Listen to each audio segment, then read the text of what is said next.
tumenye Bibiliya. Iki ni ikiganiro utegurirwa na Dr. Venano Makegi ukakigezwaho na Transworld Radio. Soma kandi wige Bibiliya, usobanukirwe ijambo ry'Imana.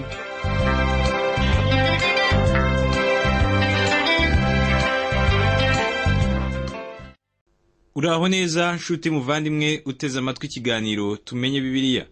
Amahoro y'Imana n'abane nawe. Kaze muri iki kiganiro ugezwaho nanjye Parfait Ntamvutsa. Ubwo duherukana twigiye hamwe igice cya 11 na 12 mu gitabo cya mbere cya Samweli. Muri ibi bice byombi twabonye ko batubwira ahanini uburyo Sawuli yanesheje Abamoni, bakatubwira kandi n'ukuntu ubuyobozi bwimutse bukava kuri Samweli bukajya kuri Sawuli. Mu kiganiro cy'uyu munsi tugiye kwigira hamwe igice cya 13 cyo mu gitabo cya mbere cya Samweli. Muri iki gice bakaba batubwira uko Sawuli yigometse ku Mana. Nshuti yanjye, ndagira ngo nkubwire ko kamere nyayo ya Sawuli itangiye kugaragara nk'uko tugiye kubibona muri iki gice cya 13 cyo mu gitabo cya mbere cya Samweli. Umuhungu we Yonatani yabonye intsinzi i Mikimashi, ariko Sawuli avuza ihembe yumvikanisha ko ari we watsinze urwo rugamba. Ibi kandi yabikoreye kugira ngo ayobye uburari abatambyi. Ibi nanone ntibyigeze bishimisha Samweli, ari nabwo yatangiye kwereka umwami Sawuli ko ingoma ye itazarangira neza. Muri icyo gihe kandi intwaro z'Abisirayeli zari zitangiye gushira. Ndatekereza ko muri iki gice cya 13 cyo mu gitabo cya mbere cya Samweli ndibushimangire cyane ibyo nari navuze mu gice cya 9 byerekeranye n'uko Sawuli atari umwami mwiza. Umurebeye inyuma n'ibigango bye washoboraga kubona ko Sawuli akwiriye kuba umwami, ariko imbere ntabwo yari akwiriye uyu murimo rwose. Zari imbaraga z'amashusho gusa, ariko nta bushobozi yari afite bwo kuyobora Abisirayeli. Reka dusome mu gitabo cya mbere cya Samweli igice cya 13 duhere ku murongo wa mbere tugere ku murongo wa 4. Haravuga ngo Sawuli ubwo yimaga yari amaze imyaka 30 kandi amara imyaka 2 ku ngoma muri Isirayeli. Bukeye Sawuli yitoraniriza abantu mu Bisirayeli 3,000. Muri abo 2,000 byabanaga na Sawuli i Mikimashi no ku musozi w'i Beteli. Abandi 1,000 babanaga na Yonatani i Gibeya y'i Benyamini. Rubanda rusigaye ararusezerera, umuntu wese ajya mu rugo rwe. Bukeye Yonatani anesha abanyagihome cy'Abafilisitiya Kigeba. Abafilisitiya barabyumva. Hanyuma Sawuli avugisha ihembe mu gihugu cyose kugira ngo Abaheburayo babyumve. Abisirayeli bose bumva bavuga ko Sawuli yanesheje abanyagihome cy'Abafilisitiya kandi ko Abafilisitiya bazinutwa Abisirayeli. Abantu bateranira i Gilugali bakurikira Sawuli. Kamere nyayo ya Sawuli itangiye kubyuka. Nitumara kumusobanukirwa neza turaza kubona ko Sawuli yari umuntu wa nta kigenda. Umugani w'aba basore ba kino gihe.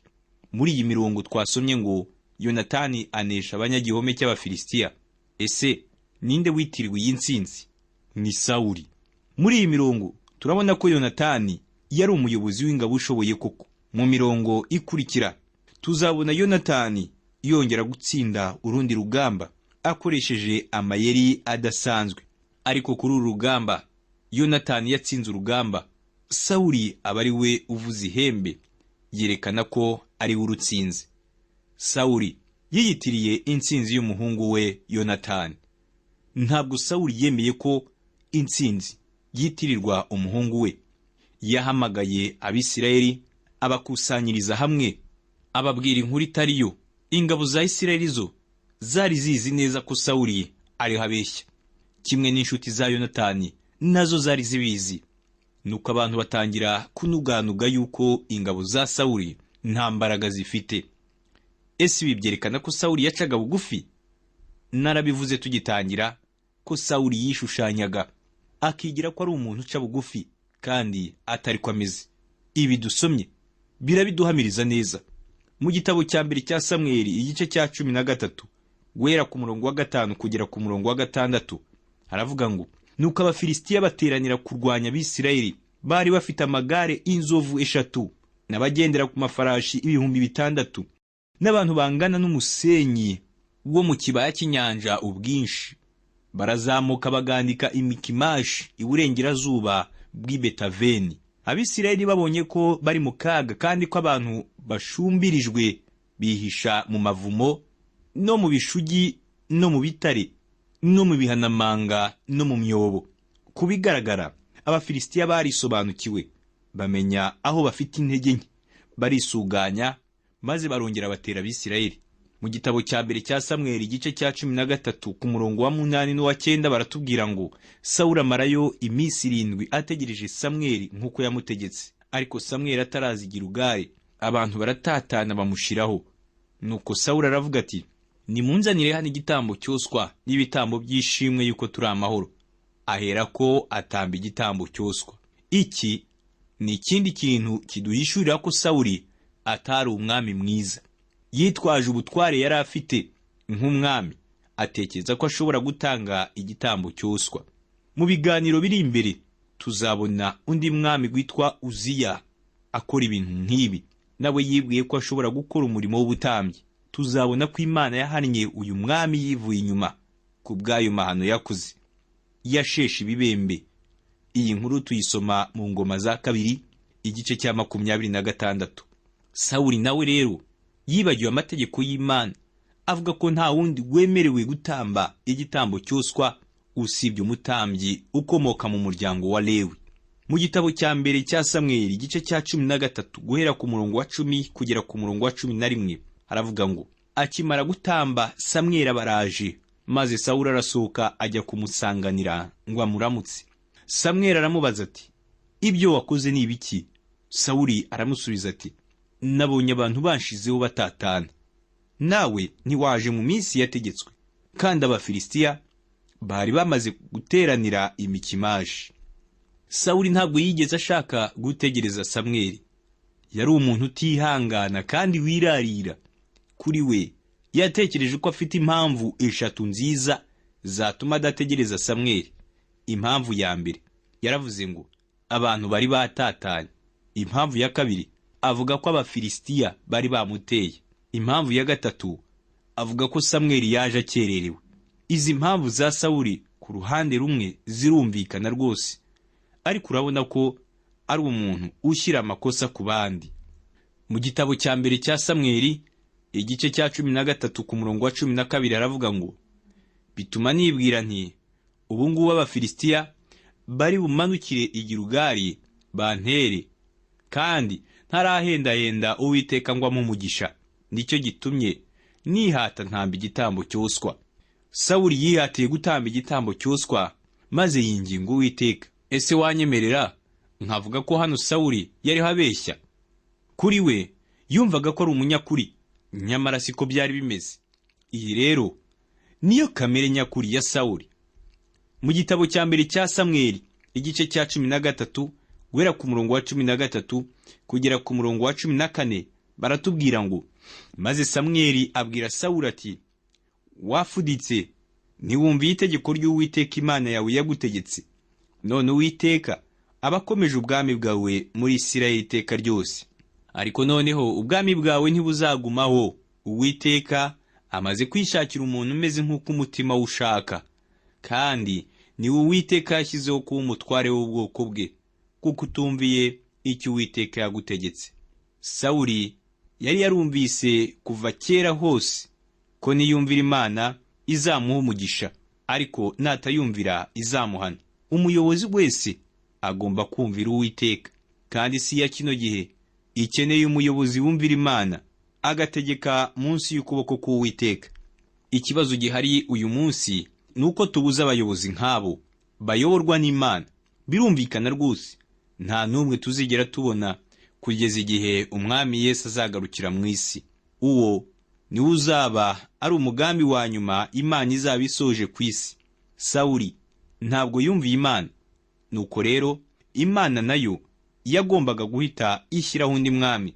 Mu kanya kari imbere Imana iraje itwereke umuntu yagombaga gutoranya kuba umwami agasimbura Sawuli, kandi na Samweli ubwe ntabwo yari azi uwo muntu uwo ari we. Mu gitabo cya mbere cya Samweli igice cya 13 guhera ku murongo wa 15 kugera ku murongo wa 17 haranditse ngo, nuko Samweli arahaguruka ava i Gilugali ajya i Gibeya y'i Benyamini. Sawuli aherako abara abantu bari kumwe nawe baba nka 600. Maze Sawuli n'umuhungu we Yonatani n'abari kumwe nabo bicara i Geba y'i Benyamini, ariko Abafilisitiya bagerereza i Mikimashi. Bukeye abanyazi b'Abafilisitiya bava mu rugerero rwabo, bica imitwe 3. Umutwe umwe unyura mu nzira ijya muri Ofura mu gihugu cya Shuwari. Hano turabona ko urugamba rwari rugiye gutangira. Turaza kubona ukuntu kugabanya intwaro byateye ikibazo gikomeye mu ngabo z'Abisirayeli. Hari abantu batekereza ko kugabanya intwaro cyangwa gushyiraho itegeko rihana gutunga intwaro ari byo bizatuma ubwicanyi buhagarara. Inshuti yanjye, ntabwo ushobora guhagarika ubwicanyi, kuko abantu babaye babi, ntabwo bagitinya amategeko. Abantu babaye nk'inyamaswa, kwicana byahindutse nk'ibintu bisanzwe. Mu gitabo cya mbere cya Samweli igice cya 13 guhera ku murongo wa 19 kugera ku murongo wa 21 haravuga ngo, icyo gihe nta mucuzi wari ukiboneka mu gihugu cyose cya Isirayeli, kuko Abafilisitiya bavuze bati, tujye tubuza Abaheburayo kwicurishiriza inkota n'amacumu. Ariko Abisirayeli bose bajyaga bamanuka bakajya mu Bafilisitiya, ngo umuntu wese atyarisha uruhabuzo rwe n'isuka ye n'intorezo ye n'umuhoro we. Ariko bari bafite ityazo ryo gutyazaho imihoro n'amasuka n'ingobe n'intorezo, n'iryo gutyaza ibihosho. Abafilisitiya bari baratse intwaro Abisirayeli. Nta Mwisirayeli n'umwe washoboraga kwicurira intwaro kugira ngo bazicure. Byabasabaga kumanuka bakajya mu Bafilisitiya. Ku bw'iyo mpamvu rero, Abafilisitiya babaga bazi neza umubare nyawo w'intwaro Abisirayeli bafite. Mu gitabo cya mbere cya Samweli igice cya 13 guhera ku murongo wa 22 kugera ku murongo wa 23 haravuga ngo, nicyo gituma ku munsi w'intambara mu bantu bari kumwe na Sawuli na Yonatani nta n'umwe wari utwaye inkota cyangwa icumu, ariko Sawuli n'umuhungu we Yonatani bo bari babyitwaje. Nuko abanyagihome b'Abafilisitiya barasohoka bigira mu nzira nyabagendwa y'Imikimashi. Abagabo 2 bonyine nibo bari bafite inkota. Abo ni Sawuli na Yonatani. Ntekereza ko abandi bari bafite imihoro isanzwe n'ibindi byuma byoroheje bitagira icyo bifashije cyane mu ntambara. Uko niko ingabo za Sawuli zari ziteguriye urugamba ubwo zari zigiye kongera gukozanyaho n'Abafilisitiya ku yindi nshuro. Nshuti yanjye, nyemerera dufata akaruhuko, ubundi ngaruke dutangirana igice cya 14 mu gitabo cya mbere cya Samweli.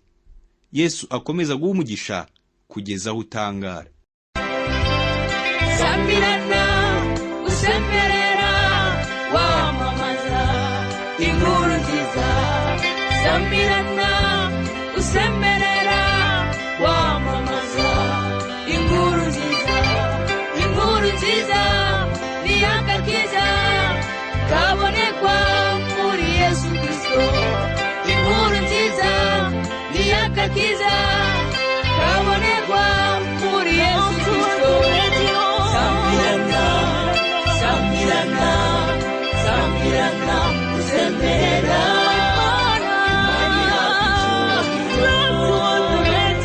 Sambirana, sambirana, sambirana usemberera. Imani yawe icyubahiro. Sambirana, sambirana, sambirana usemberera. Imani yawe icyubahiro. Sambirana, sambirana, sambirana usemberera. Imani yawe icyubahiro. Muri iki gice cya 14 baratubwira ko ku yindi nshuro Yonatani yanesheje Abafilisitiya, ariko kandi Sawuli arongera yiyitirira iyi ntsinzi, bituma akomeza kugaragara nk'umuntu wiyemera. Kuri iyi nshuro byari bikomeye hagati ya Sawuli na Yonatani, ku buryo byari gutuma Sawuli yica Yonatani umuhungu we. Igice cya 14 cyo mu gitabo cya mbere cya Samweli batugaragariza amayeri adasanzwe Yonatani yakoresheje kugira ngo aneshe Abafilisitiya. Bivugwa ko iki ari nacyo gice umujenerale w'umwongereza witwa Allen Bay yasomye mbere y'uko anesha ingabo z'Abanyaturukiya mu ntambara ya mbere y'isi. Nanjye kandi ndahamya neza ko aya mayeri ya Yonatani adasanzwe. Bishobora kungora gusobanura neza byimazeyo ibijyanye n'amayeri Yonatani yakoresheje ku rugamba, kuko ntazi neza imiterere y'ahantu iyo ntambara yabereye. Ubwo umukozi w'Imana Magi yatemberaga mu gihugu cya Palestine, yashatse kujya aho hantu habereye iyo ntambara y'Abisirayeli n'Abafilisitiya, ariko umwanya ntiwamukundira. Mu by'ukuri rero ntabwo byoroshye kuvuga iby'urugamba utarageze ahantu rwabereye, keretse wenda uri umusirikare. Ndizera neza ko General Allen Bay akimara gusoma iki gice yahise ahishurirwa uburyo Yonatani yateguye ingabo ze. General Allen Bay yari umukristo uzi Bibiliya. Kubigaragara, amayeri ya Yonatani yari ukunyuza ingabo ze mu nzira ifunganye. Mu by'ukuri muri iyi nzira ifunganye Abafilisitiya bari kuhatsindira ingabo za Yonatani cyane, kuko zari zifite intwaro nke. Indi ntambara ijya gusa nk'iyi ngiyi yabereye ahitwa Thermopylae ku musozi unyura mu burasirazuba bw'igihugu cy'Ubugereki, aho ingabo z'Abagereki zabashije gutsinda iz'Abaperesi nubwo zari nke. Mu by'ukuri aya mayeri yazaniye intsinzi ingabo z'Abisirayeli, cyane ko izi ngabo zari nke kandi zifite intwaro zidahagije. Reka mbe ndekeye ahangaha gusobanura ibijyanye n'iyi ntambara mu buryo bufatika, ahubwo turebe isomo twakuramo mu buryo bw'umwuka. Turasoma mu gitabo cya mbere cya Samweli igice cya 14 ku murongo wa 18. Baratubwira ngo Sawuli abwira Ahiya ati, zana hano isanduku y'Imana, kuko muri iyo minsi isanduku y'Imana yabaga mu Bisirayeli. Mu by'ukuri Sawuli ntabwo yagombaga kuzana isanduku y'isezerano ku rugamba. Nk'uko twabibonye mu gihe cya Samweli, abana ba Isirayeli bakoresheje isanduku y'isezerano mu buryo butari bwo, bibwira ko iri bubafashe bagatsinda urugamba. Uko niko Sawuli nawe yatekerezaga. Mu gitabo cya mbere cya Samweli igice cya 14 ku murongo wa 23 haravuga ngo, uko niko Uwiteka yakijije Abisirayeli uwo munsi. Hanyuma urugamba rwunamukana i Betaveni. Mu gihe Sawuli yatekerezaga kuzana isanduku y'isezerano, amayeri ya Yonatani yari amaze kumufasha gutsinda urugamba. Mu by'ukuri Imana yari kumwe n'uyu musore wari ukiri muto. Birababaje cyane kuba Yonatani atarabayeho imyaka myinshi. Uwo munsi Imana yakijije Abisirayeli ibinyujije ku muhungu wa Sawuli witwa Yonatani. Mu gitabo cya mbere cya Samweli igice cya 14 guhera ku murongo wa 24 kugera ku murongo wa 27 haranditse ngo, maze uwo munsi Abisirayeli bararuha, ariko Sawuli yari yarahije abantu, aravuga ati, havumwe umuntu wese ugira icyarya butaragoroba ntaramara guhura ababisha banjye. Nuko nta numwe muri bo wagize icyarya. Maze abantu bose bagera mu ishyamba, hari ubuki hasi.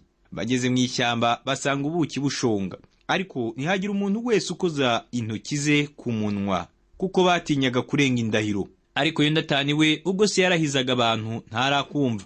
Nicyo cyatumye arambura inkoni yitwaje, ayikoza mu ngabo z'ubuki, abuhanaguza urutoki aratamira, nuko amaso ye arahweza. Biratangaje uburyo Yonatani atigeze amenya ko se yatanze itegeko ribuza buri musirikare wese kurya kugeza igihe urugamba barutsindiye. Ubundi Yonatani yari yamaze gutsinda urugamba. Hano rwose dutangiye kubona kamere nyayo ya Sawuli. Yonatani yatsinze urugamba, Sawuli arabyiyitirira. Ntabwo yigeze na rimwe yifuza kumenyekanisha ubutwari bw'uyu muhungu. Kwa guca bugufi kwe ko kujijisha turabona kuriho kuyoyoka, ahubwo turabona Sawuli nk'umuntu w'umwirasi. Mu gitabo cya mbere cya Samweli igice cya 14 guhera ku murongo wa 28 kugera ku murongo wa 30 baratubwira ngo, maze umwe mu bantu aramubwira ati, so yihanangirije abantu arabarahiza ngo, ugira icyarya uyu munsi navumwe. Nuko abantu bagwa isari. Maze Yonatani aravuga ati, data yagiriye abantu nabi, nimurore namwe uko amaso yanjye ahwejejwe nuko numvise kuri ubwo buki. Uyu munsi yaba abantu bariye ku masahu banyaze ababisha babo bagahaga, none tuba twarushijeho kwica Abafilisitiya. Sawuli yatanze itegeko ritari mu bwenge. Nk'umuyobozi mukuru w'ingabo ntiyari akwiriye gutanga itegeko rimeze gutya. Ingabo z'Abisirayeli zari zimaze kunanirwa, zari zarwanye kandi zatsinze urugamba. Mu by'ukuri zari zikeneye icyo kurya. Maze Sawuli aravuga ngo havumwe umuntu wese ugira icyo arya butaragoroba ntaramara guhora ababisha banjye. Kwa guca bugufi yatangiranye kwari kwamaze kugenda. Mbega kwiyoberanya kwa Sawuli. Mu gitabo cya mbere cya Samweli igice cya 14 ku murongo wa 35 haravuga ngo maze Sawuli yubakira Uwiteka igicaniro. Icyo gicaniro nicyo cya mbere yubakiye Uwiteka. Sawuli yahise yubaka igicaniro maze atambira Uwiteka igitambo. Mu gitabo cya mbere cya Samweli igice cya 14 guhera ku murongo wa 36 kugera ku murongo wa 37 haravuga ngo nuko Samweli aravuga ati nimuze tumanuke dukurikira Abafilisitiya iri joro turare tubanyaga twe gusiga n'umwe. Baramusubiza bati kora uko ushaka kose.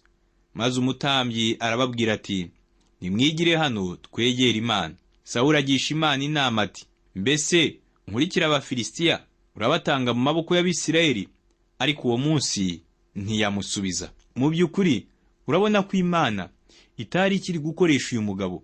Mu gitabo cya mbere cya Samweli igice cya 14 guhera ku murongo wa 38 kugera ku murongo wa 39 haravuga ngo maze Sawuli aravuga ati nimunyegere batware mwese murebe mwitegereze icyaha cyakozwe uyu munsi cyari cyo.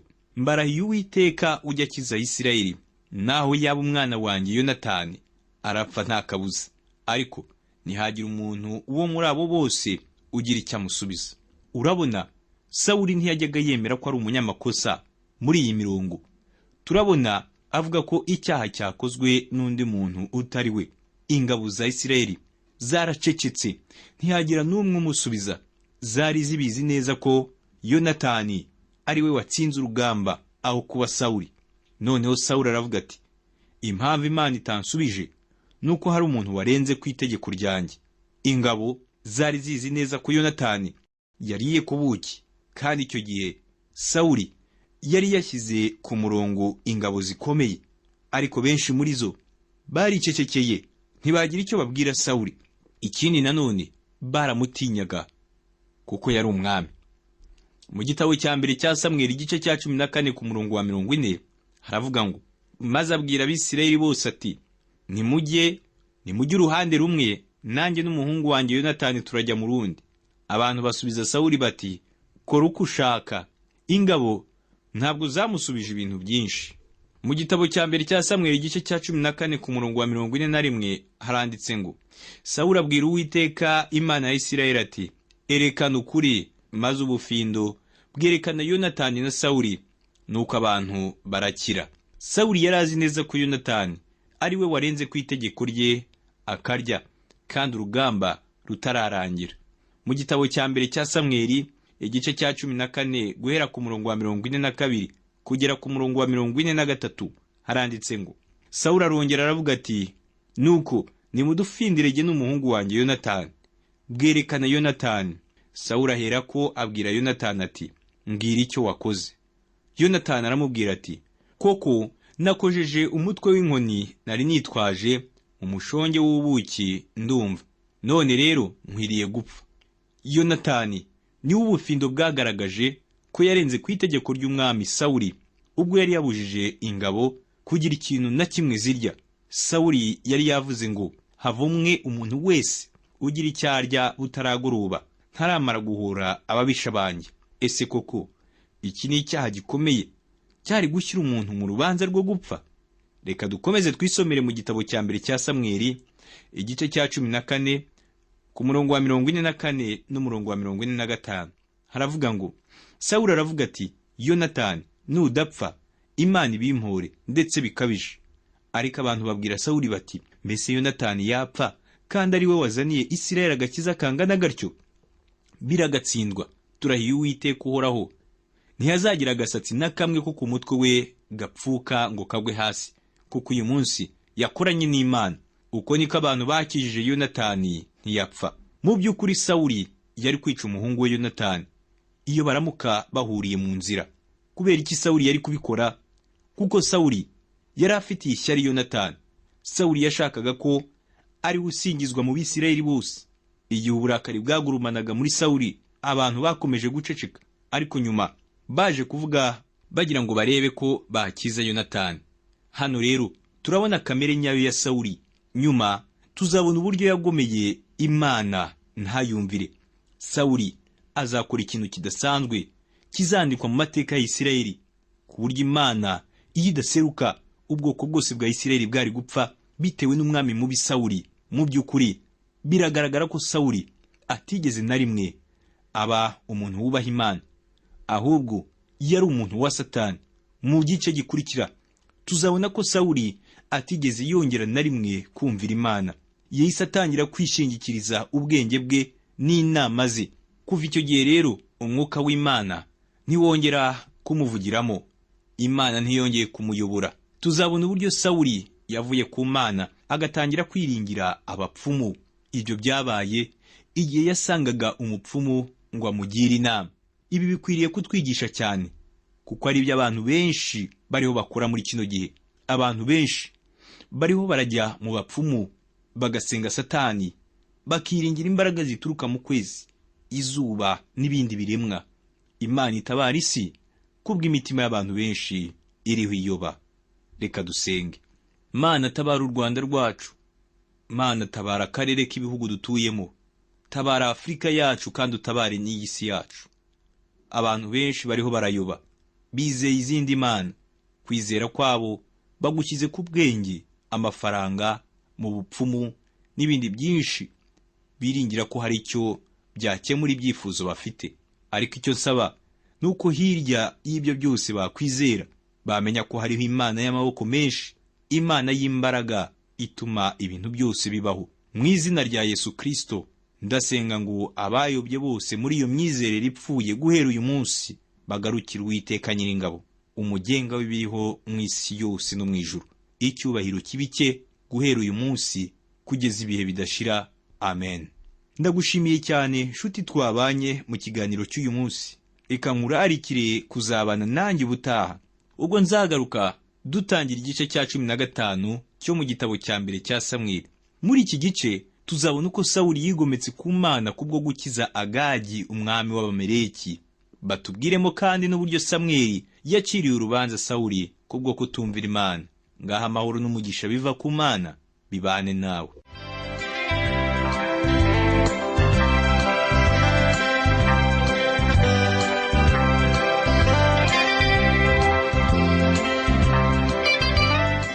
Icyo cyari ikiganiro tumenye Bibiliya.